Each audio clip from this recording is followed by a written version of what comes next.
On a typical Saturday night here in Nairobi, you might find yourself in traffic, and that's probably from people who are trying to get to events or maybe to a club before happy hour ends. And that industry, the service industry, has been deeply affected since a curfew was imposed here because of COVID-19. So what happens to all those servicemen and women who rely on the activities of the night to fend for their families? Well, I want to find out, which means we're probably going club hopping today. Okay, so I'm about to invite you into what we call a local joint here. As the name suggests, it's a neighborhood pub. But all these people who you're seeing here must leave in less than an hour. And I want to find out from the owners and the people who work here how that time crunch has affected their business. Let's go.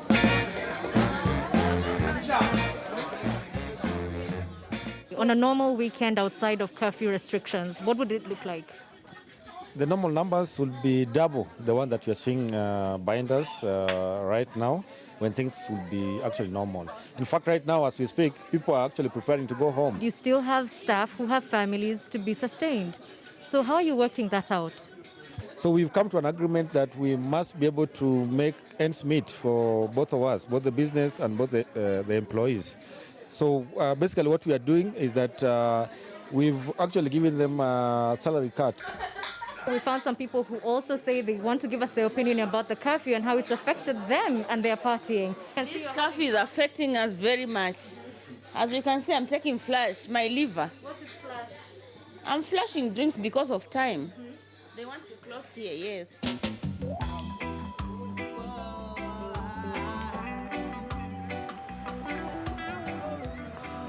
Every single city across the world has that one place that has that one specialty that you just want to eat after being at the club.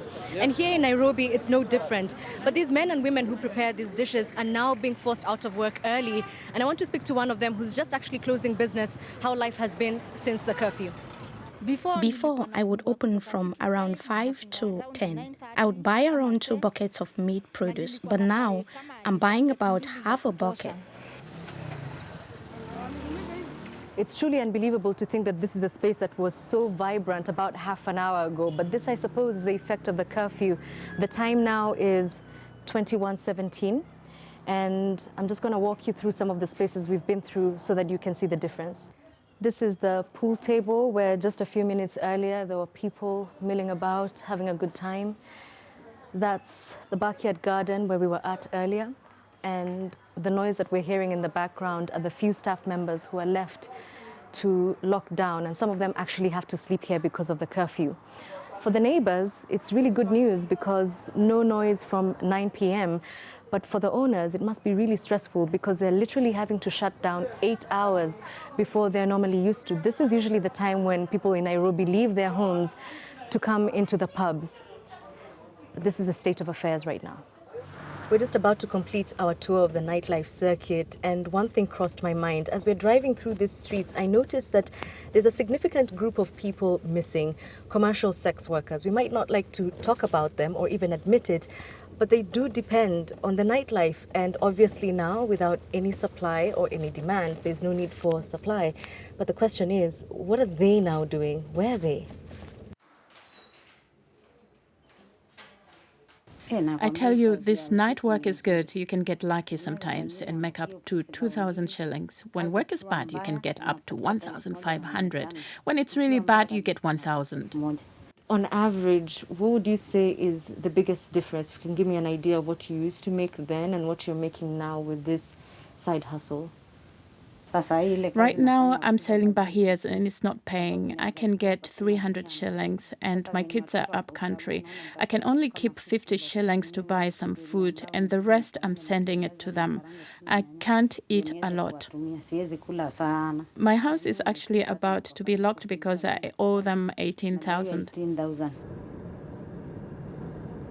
So we've just been speaking to all these people who depend on the night economy to basically have a livelihood. And the stories are very heartbreaking, but it's got me thinking, what would be the long-term impact if this curfew was to be extended well beyond 2020?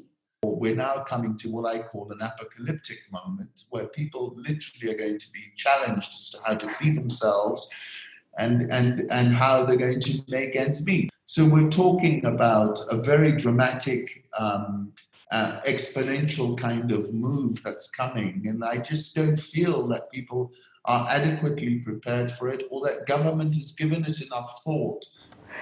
Wow.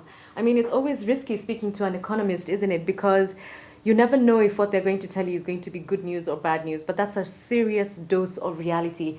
And I can't think of a better way to conclude this special on the night economy here in Nairobi. But as I mentioned in the interview, it really could be any major city across Africa.